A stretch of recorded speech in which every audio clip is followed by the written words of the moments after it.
Hello, good morning, everyone. We want to thank you all so much for joining us for another Brunch and Learn brought to you by The Qualified. Good morning to those of you who have joined in so far. We have a few other people who will be joining us, but we're going to go ahead and get started because it's a little after the top of the hour, and we know that these Brunch and Learns start at 11 a.m. My name, Eastern time, that is. My name is Japera Denson, and I will be serving as your host for today. I do want to share with you a little bit about today's presenter and a little bit about the Qualify so that you will know what we are here for. If this is your first time joining us, we welcome you to today's presentation. For those who have been with us in past times or for past events, welcome back. Thank you so much for your continued support of the Qualify, the presenters that present for us every month, and of these Brunch and Learn events. So just a little bit about the Qualify. We are here to serve you in a variety of ways, everyone. We provide ongoing educational opportunities, just like these Brunch and Learns. We also provide tutoring. We provide online courses. We provide exam certification preparation things and so much more. Now, even if you are an employer and you are joining us today, we want to help you hire qualified individuals. So please do reach out to us if you need assistance in that area as well. We have our website and information located at the bottom of the screen. Just in case you want to visit our website and learn more about our services, you can check us out at www.d-qualified.com. Please make sure that you go by our website. Listen, just a little bit of information also before we jump into today's presentation.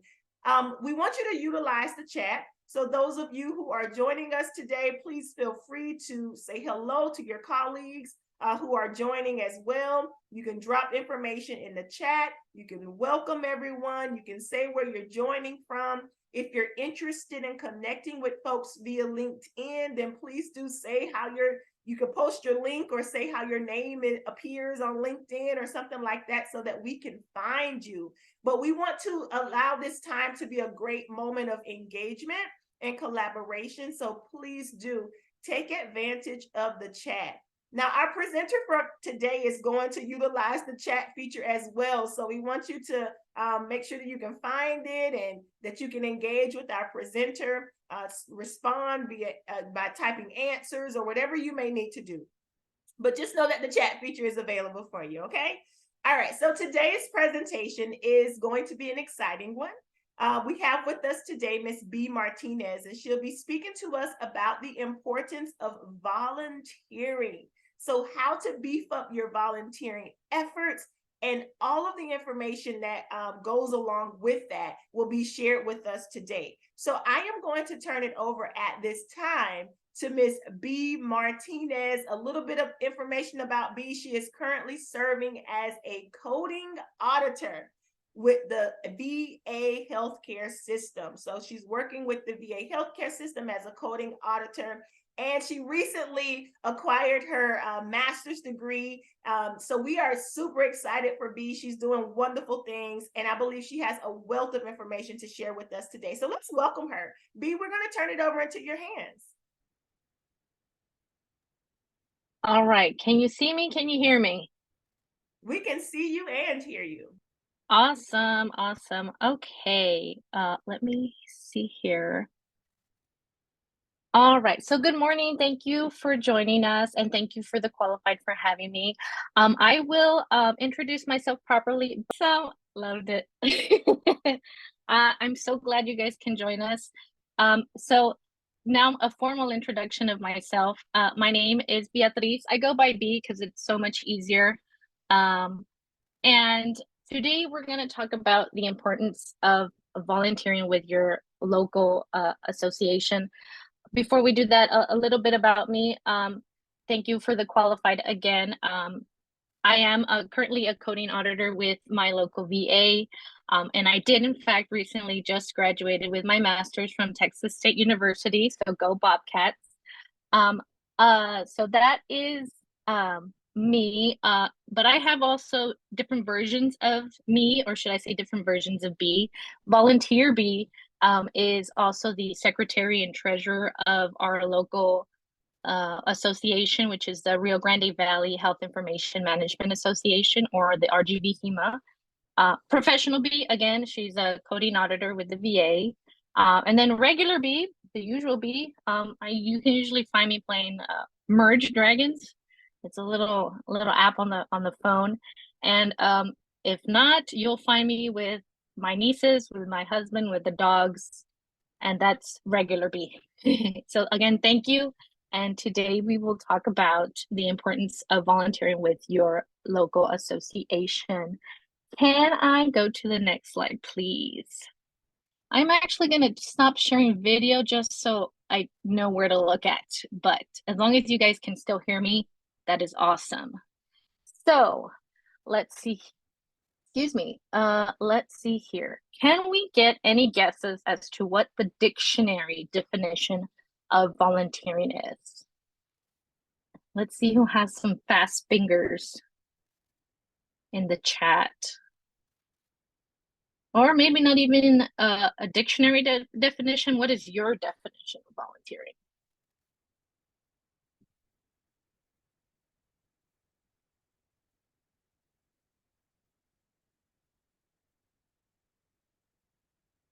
Service to a cause. Yes, thank you, Julia. Giving of your time, giving back. Yes, yes, thank you. Do you have any more?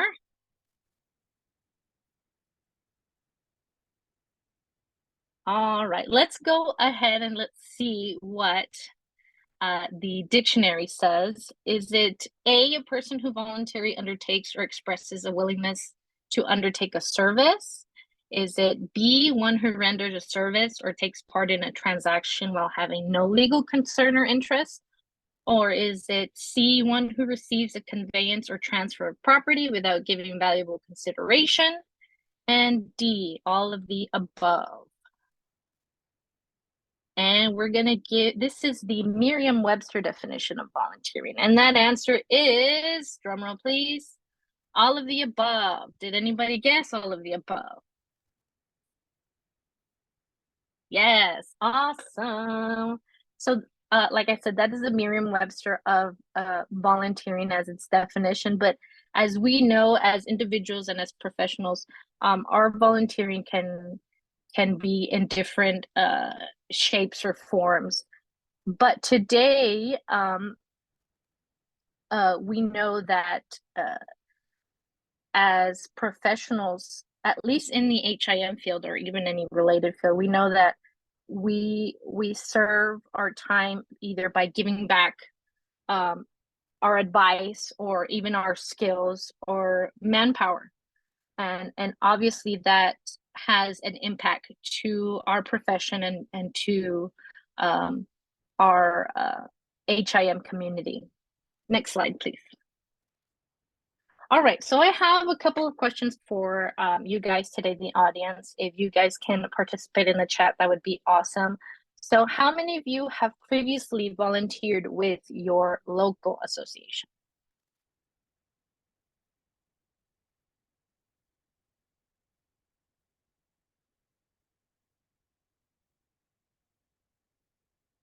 I'm hearing crickets, so is that a no?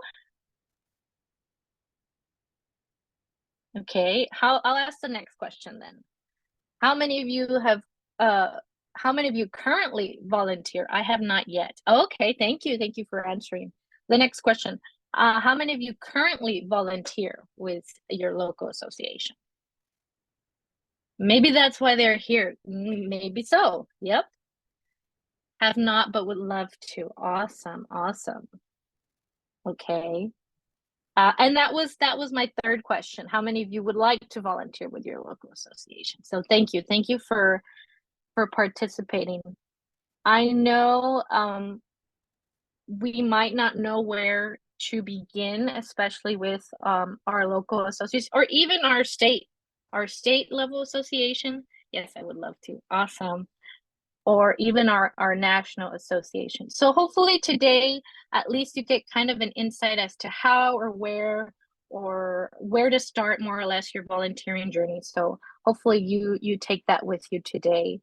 Also, let this presentation kind of be like a nudge for you guys to begin that journey. So I would be honored if I encourage you guys with that. Let's see. What do I have here? Next slide, please. All right, so volunteering is pretty self-explanatory, and most of us already know how volunteering affects not only yourself, but affects those you're providing that service or providing that skill. Not only do you help out your fellow HIM peers or even students or the overall profession of HIM, but you also help yourself. You connect with professionals, whether they're in the same category as you or in a related field. You connect with past coworkers, and you can even connect with students, which is awesome because we as already established professionals, we want to continue the HIM legacy, so to speak. And then for volunteering, again, you create relationships that could potentially benefit you yourself, or benefit the organization that you're with, or benefit the association that you're with. Good for your mind and body. We obviously know that. We know how volunteering feels when you're in action, when you see that you're providing what you can to the organization, to the association in mind, and it makes you feel good, because I mean, how could it not make you feel good? Me personally, I like to believe that it gives me a sense of purpose, especially in my situation as the secretary and treasurer of RGV HEMA. I like knowing that I'm able to help advance the association as a whole, but not only that, but also the individual professionals that are part of it. If you don't know, or if you do know, the local associations, they gather to help those same professionals keep their credentials current. They help network. They help what's the word I'm looking for? They help them continue with their CEUs, because we all know that if you have credentials, we definitely need those CEUs. So that's another benefit of volunteering, especially with your local association. Another benefit can advance your career in education. Again, same position. You could be in hospital A, clinic A, but you participate in a local chapter meeting and you meet let's say somebody from hospital B, and you say, you know what, there I would like to transition from hospital A to hospital B, and they could potentially help you with that, or they could just potentially have keep that relationship going, and you can have somebody else that you can seek advice for or connect with, especially with HIM positions. Brings fun and fulfillment. Again, we know how good it is to volunteer, but imagine how much more fun it is when you're actually in the role and you see how your services are in play. So a good example that I can give you is at our RGV HEMA meetings. We've recently had more in-person meetings, and there's nothing better than having an in-person meeting after this COVID pandemic, because you get to see people you used to work with, people you went to school with, and that camaraderie is even more fun, because you're what's the word I'm looking for? You're expanding your knowledge during those meetings, but you're also expanding your knowledge with your peers, your friends, your colleagues, which is even better, because I know most of these positions nowadays are remote, and it feels awesome to have that face-to-face contact with professionals. Next slide, please.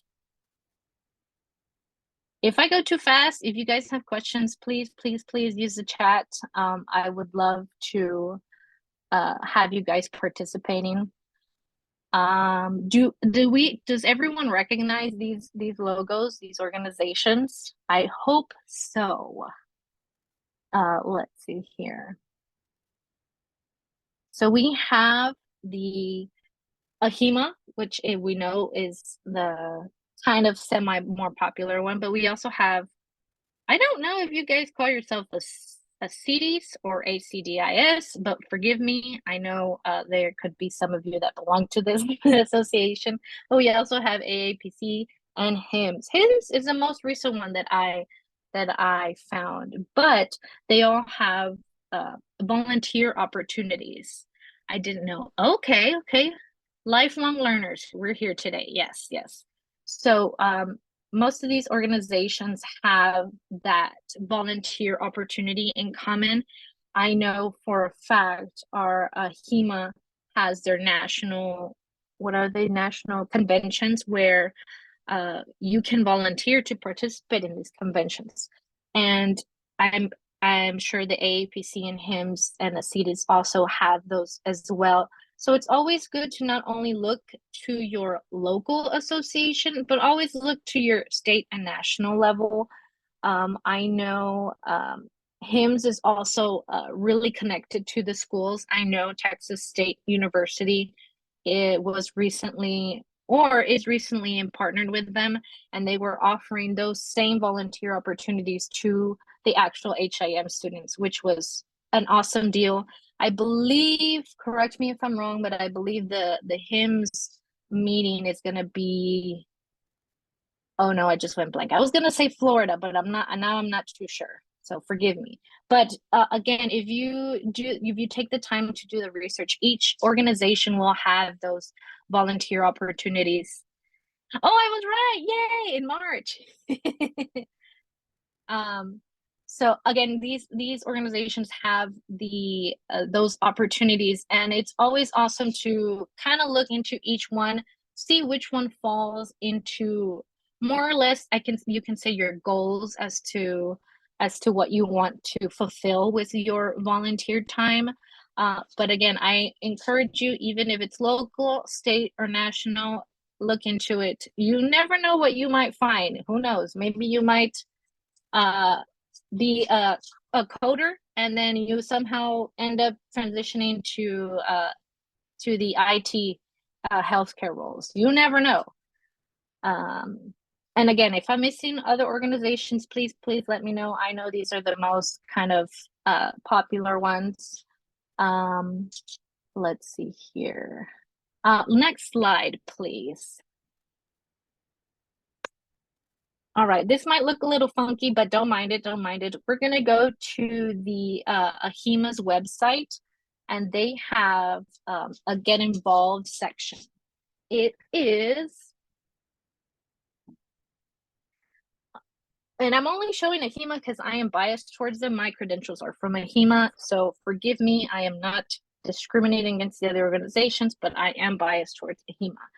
Here we have AHIMA's Get Involved page, which does show some volunteer opportunities. If we scroll down, you can see here how they are showing that volunteers are integral to AHIMA, especially right now with the leading voice of health information. And here AHIMA tells you can, the same things I've told you here as well, foster new leadership roles, develop a professional network, gain new job hills, and obviously, again, enhance the HIM profession. If we scroll a little bit more down, you can see they give you a little bit on how to get started. And this is, again, at the national level, depending on where you want to start. If you do want to start at the local level, I can tell you that you would have to obviously reach out to them. If for any reason your community does not have a local chapter, you can actually always start one. So like, for example, I know since I am in Texas, TexHEMA, you could partner with TexHEMA to create your local association. And if you think about it, if let's say you're in one town and your nearest association is, I don't know, Texas is pretty big, so I can say maybe about 5 hours away. you could consider creating that local association. And not only will it benefit you, it will benefit your colleagues, your coworkers, those that are within your same community, which is even better, because then you won't have to say, oh, you know what, I can't make this meeting because it's far away or X, Y, and Z. If you start a local association, you'll have everything right there to you. Going back to AHIMA, you can go, if you scroll down a little bit, you can see some research volunteer opportunities. Here, AHIMA has elected positions and appointed positions. You can do volunteer one time, be part of a project, or be part of a term. And if you scroll a little bit more down, you'll see the core competencies for all volunteers. If you guys haven't already seen these, excuse me, these are basically kind of your basic skills, kind of requirements as to how, for you to be an AHIMA volunteer. And if you look at them, adheres and advocates to AHIMA's code of ethics, demonstrates commitment to the vision values, acts as a team player, respects diversity and fosters inclusion, and presents a positive professional image. If you read these, you can see that these are very, very general. They don't have to be just for AHIMA, because we use these same skills, basic competencies in not only our work life, but with other organizations. Let's see here. We have those, and that's just a contact us. We don't need to go to that. But whenever you're ready, we can go on to the next slide. We'll play some hold music. Do do do do do do do do do do do do do do do do do do. Hey, that worked. I hope you like my hold music. All right. So again, though that was AHIMA's the basic competencies, but if you see here, these are, oh, they're the same ones, right? Did I duplicate it? Yes, they are. They're the same ones. It's okay. So we already went over these. These were the main ones that AHIMA would like to see in their volunteers. But not, like I said, not only AHIMA, even your state and local associations would greatly appreciate those competencies for their own volunteers. We can go to the next page, the next slide, sorry. So also AHIMA, again, I'm always saying AHIMA, but these can also be, again, to your local state organizations, associations. They don't necessarily have to be towards AHIMA. It could even be to your respective organization. But these are, in a sense, general competencies that these organizations look for their volunteers. We have here visionary leadership and strategic planning, which here AHIMA has, we didn't go over this, but it's okay. AHIMA has a self-assessment for potential volunteers where you can self-assess yourself to see more or less how you rank on AHIMA's version of things. But again, you don't have to rank as self-assess yourself for your local or state associations. These are just little things that they have there since they are a national association. But again, they help you regardless of what position you're in.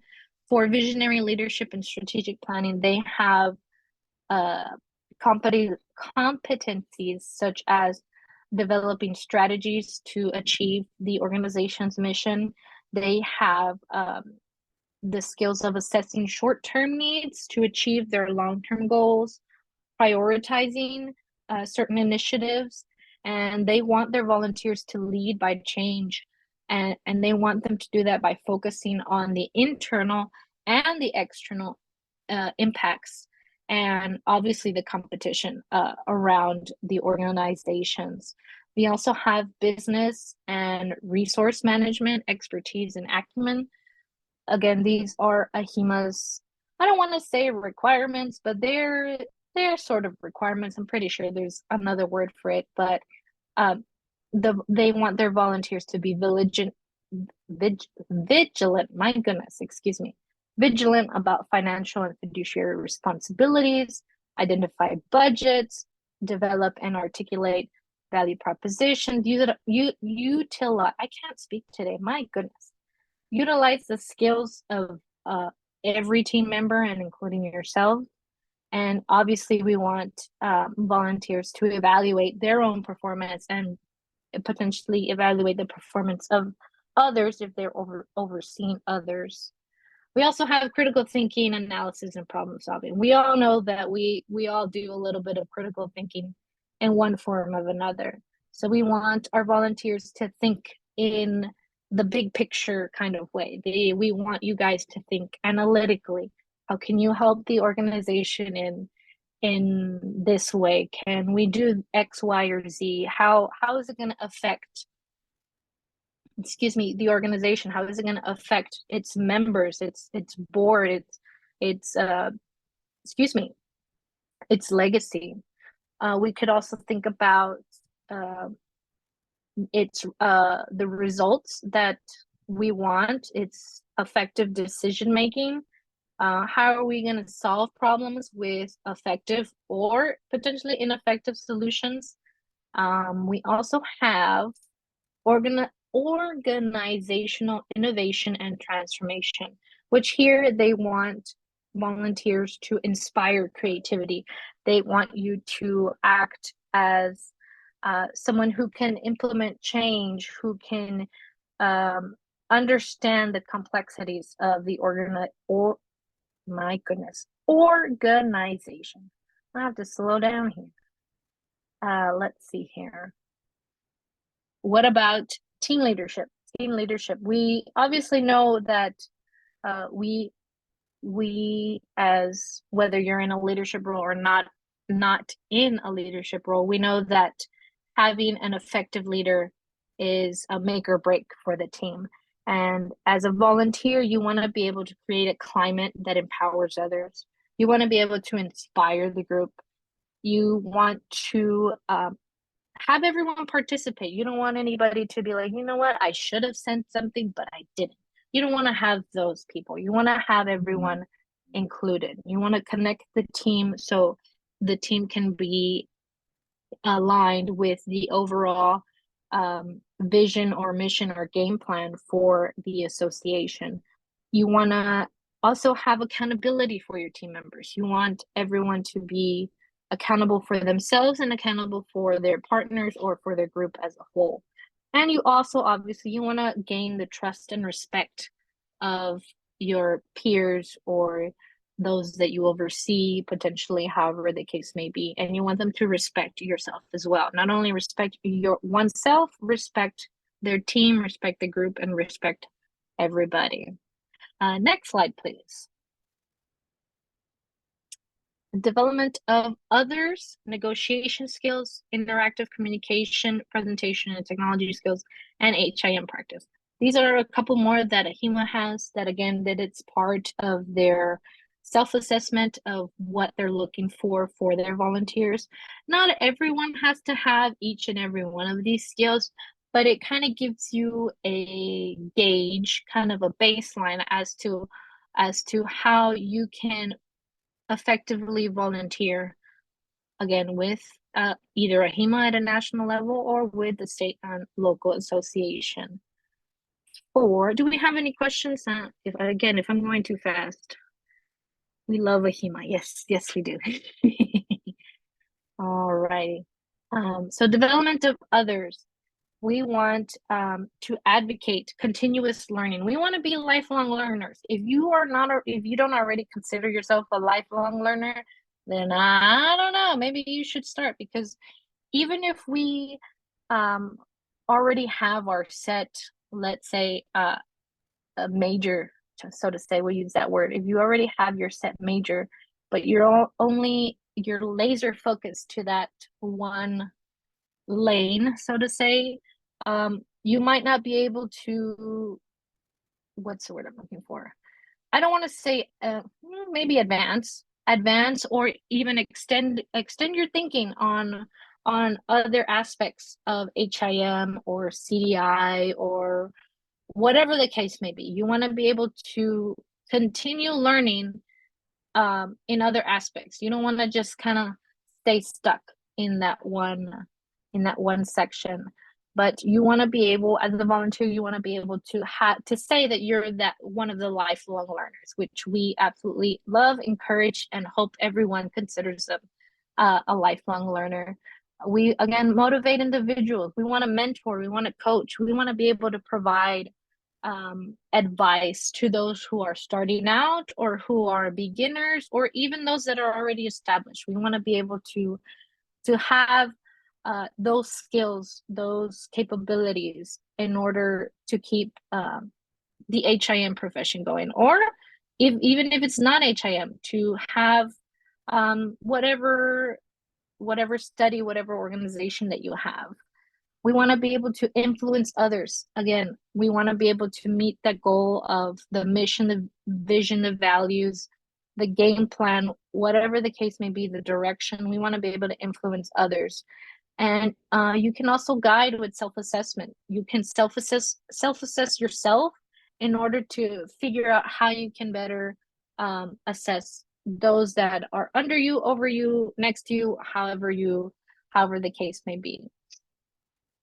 Excuse me. Negotiation skills. You might say, well, we won't need no negotiation skills in this area, but believe it or not, you do.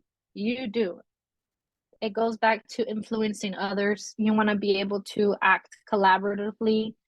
You want to act in a direct and diplomatic manner. You want to stay true to being a professional. And a big one is conflict of resolution. I know we might have groups or coworkers that are always be like, hey, you know what? This, and that. And then you want to, as a professional, you want to be able to say, you know what? Let's look at the bigger picture. Let's see what we have going on here. And let's see how we can come to a solution professionally, respectfully, etc. Exhibit strong facilitation skills. And you want to be able to build alliances, especially with your stakeholders, depending on whether that's in a big corporation or not. You want to build those alliances. Second to the last, we have interactive communication, presentation, and technology skills. You want to be able to articulate effectively. I told myself, don't try to say so many times, but I know I've said it more than 3 times. So forgive me, but I know that sometimes when we're presenting, whether in front of a big audience or even the members that you oversee, you never know. Those always slip in there. You want to be able to listen actively, confirm that the message was heard, command and engage an audience. And hopefully I'm doing that with you guys today. I hope you guys feel that engagement that I truly wanted to have with you guys today. Adapt current use of technology and social media. That's the biggest thing of all today. Everything is either AI or advanced here, advanced there, and everything and anything is on social media. And we also, again, utilize multiple and appropriate communication modes, which I will tell you this, I don't think at least I used Zoom in this capacity before. I think I personally have usually stuck with Google Meet. So even if with the different modalities that we have, you always learn a little bit something different whenever you're holding these types of conferences on virtual mode, so to say. But again, we have to say we are lifelong learners. So whether it's on Zoom, on Google Meet, on what's the other ones? I don't know any other ones. On Teams, we always want to learn those new skills so we can stay in touch with everything that's moving full speed ahead. And last but not least, we have HIM practice. We want to be obviously we obviously want to understand the HIM profession. We want to understand the healthcare, the privacy, the informatics. We want to understand at least try to understand every aspect that we have within the HIM realm, because we know that the HIM is a big umbrella and there's so many other different pathways and and roads that could lead within HIM. So it's always great to have at least a baseline understanding of the concepts here and there. But even if you want to stick to your one line, so to say, by all means, but do it with dignity, do it with a sense of pride. Be able to say that, you know what, I'm volunteering because I am proud to be an HIM professional. I am proud to be a coder. I am proud to be in CDI because I know the work that I'm doing may not necessarily affect the patient face to face, but I know that my work is affecting the patient's healthcare in the background. We might be in the background, but we know that our work is making the wheel turn. We know that our work matters. Even if you don't see the patient every day, you know that your work is definitely mattering to that patient and to their life cycle of healthcare. We also want to understand the essential functions of HIM, the functions that we have as professionals, and obviously the environment.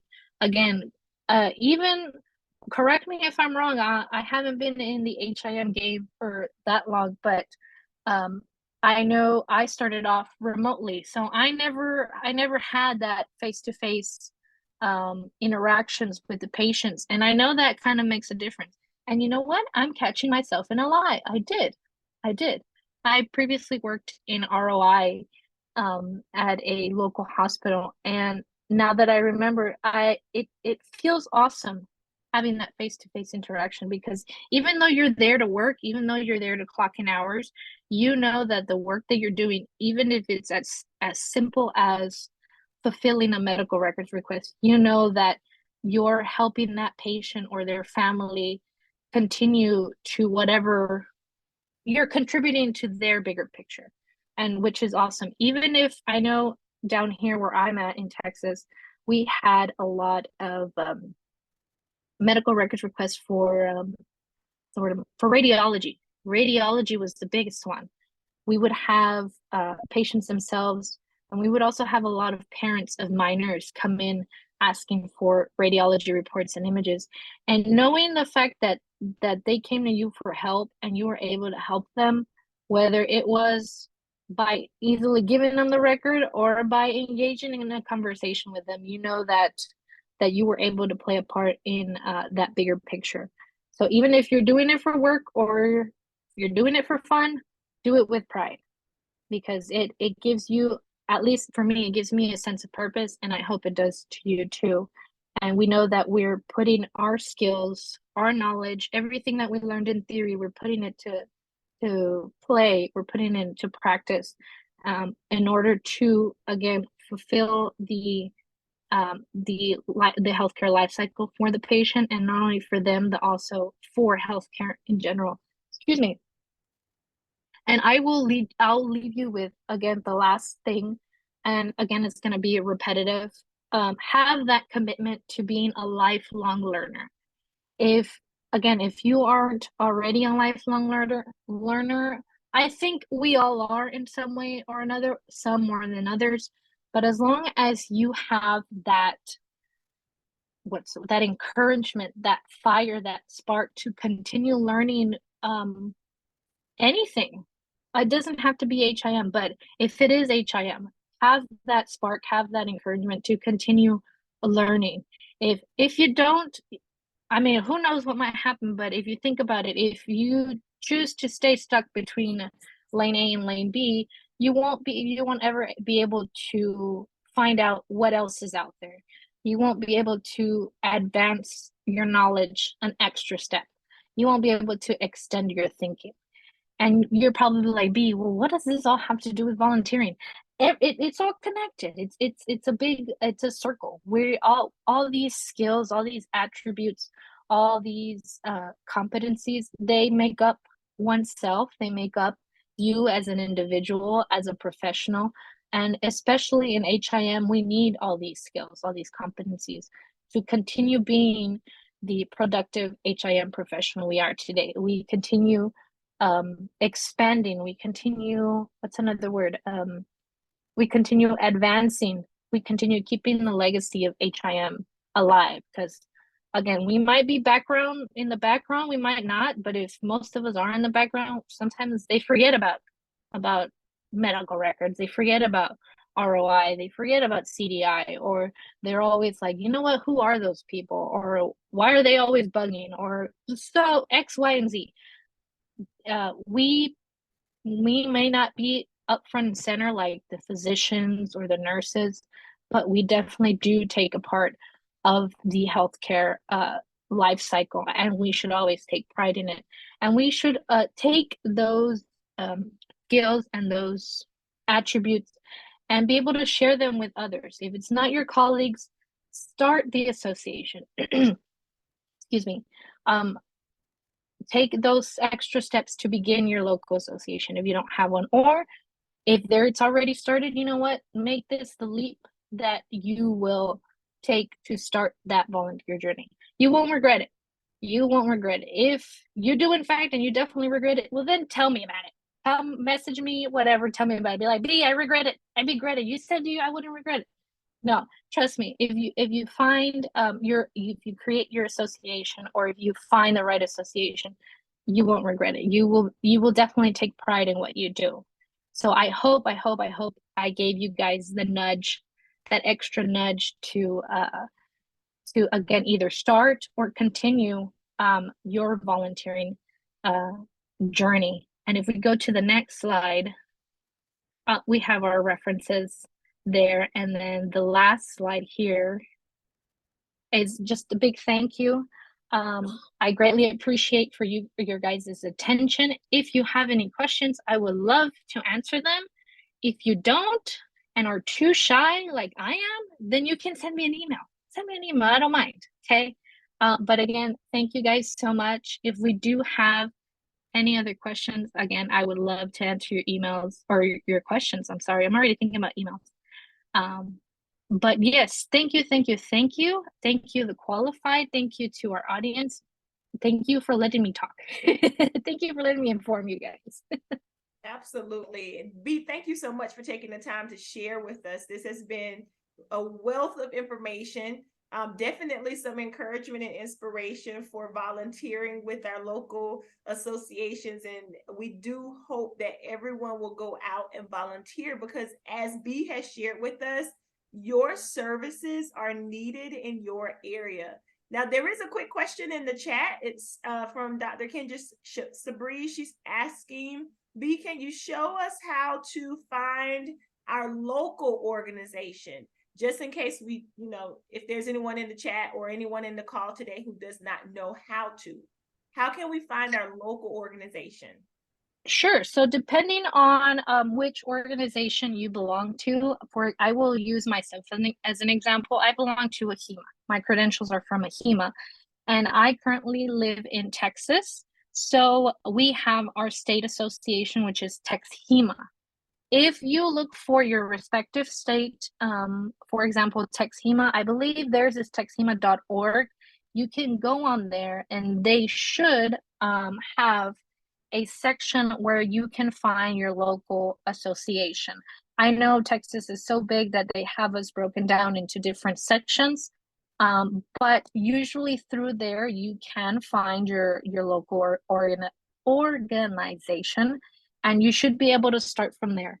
If that should be, you might have to, you can probably do a quick Google search, see if they should have an official page.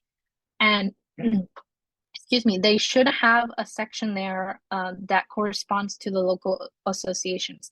If for any reason you do have your community, your space does not have a local organization, you can definitely start one. You don't need anything big or grand, but you do need time and research and patience. I will tell you that much. I know for our organization, our RGV HEMA, we did have to go through, I think it was at least a year, maybe even two, I'm forgetting it already, where we had to formally create our organization. And there you may or may not have to reach out to a representative from your state or association to figure out exactly how or what you need to create that local association. I know in Texas for a fact, I know we had to we had to set up our business bank accounts. We had to set up our incorporation because as a local association, we're technically not a part of the state. We're an affiliation, and so your state organization will either have you excuse me, will either have you sign affiliation agreement, and there they will have those requirements that they need for you to start being affiliation or to continue being that affiliation. Oh, that can be another brunch and learn. Yes, definitely, definitely. Yes. But yes, I hope that answered your question. I know it's a little bit of research, a little bit of time, but you definitely can find what you're looking for if you do that. Do we have any other questions? It looks like, okay, so yeah, Ty, I may be pronouncing your name wrong, and if I am, please do forgive me. But Ty is saying that they graduated from an HIT Associate's degree program in May, and they'll graduate with health services. It looks like health and medical services management, their bachelor's degree in May of 2024. So congratulations to you. Ty says that they are ready to volunteer as a medical coder in McAllen Mission, Edinburgh. Could you kindly help me find the healthcare settings that I can volunteer? And I like to say thank you to Thai for your comment, because actually she was one of our we give out scholarships at our local association, our RGV HEMA. She was our scholarship winner this past cycle. So thank you, thank you. I know who this is. But yes, please reach out to me through email, and we can definitely find something. Wonderful, wonderful. That's awesome. And other than that, it does not look like there are any other questions or comments in the chat. I would like to say that Julia has provided some information on the Georgia, Florida, and Texas HIM associations above. So it looks like most of the people who are joining our Brunch and Learn today may be in those areas. So there is a link in the chat for Georgia, Florida, and Texas HIM associations if you want to get involved. That information again is available in the chat. So other than that, I don't see anything else that we need to point out here. Okay, Dr. Sabria is saying that FAHIMA needs volunteers. There's a lot of information going on in the chat, everybody. So let me draw your attention there, okay? FAHIMA needs volunteers, and there's a nomination form that has been provided in the chat box. There's a link available there. So please do check out the chat box. President-elect, a HEMA delegate, all types of wonderful positions are needed. This is an awesome opportunity to get involved, people. Get involved. Can I add this also? Don't be intimidated thinking that you have to have all of this experience and all of this background knowledge and all of this stuff before you actually volunteer. The purpose of volunteering is so that you can acquire some of those skills and get some of that intimidation out of the way and boost up your confidence. So regardless of if you think you qualify or not, just check out the description, make sure that you have what they're asking for, and then jump right on in. If you don't get it, go for something else, but don't stop. Know that your services are needed. Your contribution to the profession is needed. So B, thank you so much for sharing with us today. This has been a beautiful, beautiful presentation. Love the music in the beginning. I tried to turn my camera on and dance with you, B, but I ended up messing up the music and everything, but that's okay. It's all good as long as you were dancing there with me, and I truly hope everyone was dancing there with me, at least to kind of get the rest of your day going, the rest of your weekend, this holiday, everything. Absolutely. So we sort of share a little bit more information about the Qualified. Please, if you are not already connected with us on social media, please take advantage of the handles that are available here on your screen. Follow us on social media, connect with us. We love to engage with you on Instagram. We'd love to engage with you on Facebook, YouTube, Facebook, Instagram, LinkedIn. That's the other one I'm thinking about, LinkedIn. All right, and then you can always learn more information about the Qualified by checking out our website at www.d-qualified.com. And then last but not least, this is our final Brunch and Learn for 2023, okay? B was the icing on the cake. No, B was the cherry on the cake, all right? So we start building this cake in 2023 in January, and every single month we have had dynamic presenters come in and share with us from their scope or their realm of expertise. B has topped us off and finished us off very well. Now the cake is ready to be sliced and served on a beautiful sauce pan or on a beautiful plate and given to everybody, okay? Because we're done for 2023. However, we are going to kick off a new round of Brunch and Learns starting in 2024. The very first Brunch and Learn will be on January 18th.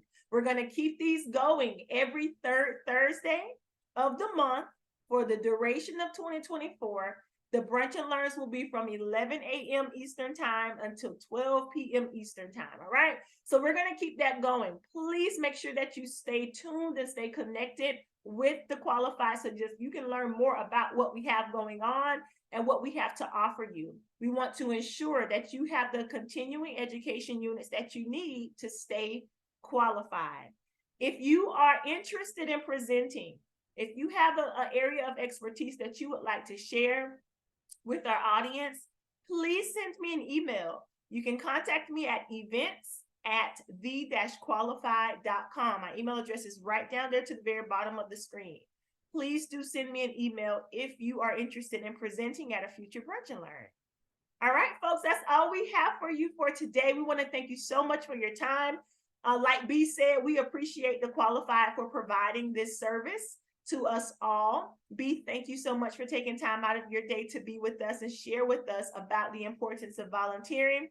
We thank all of you for stopping in today and for sharing with your colleagues and with other people who you know in the profession about what the Qualified is offering. We want to spread the news on the Qualified's services and offerings so that everyone can partake in this beautiful experience. All right. Well, so long, everyone. We wish you a happy holidays, and we will definitely see you in 2024.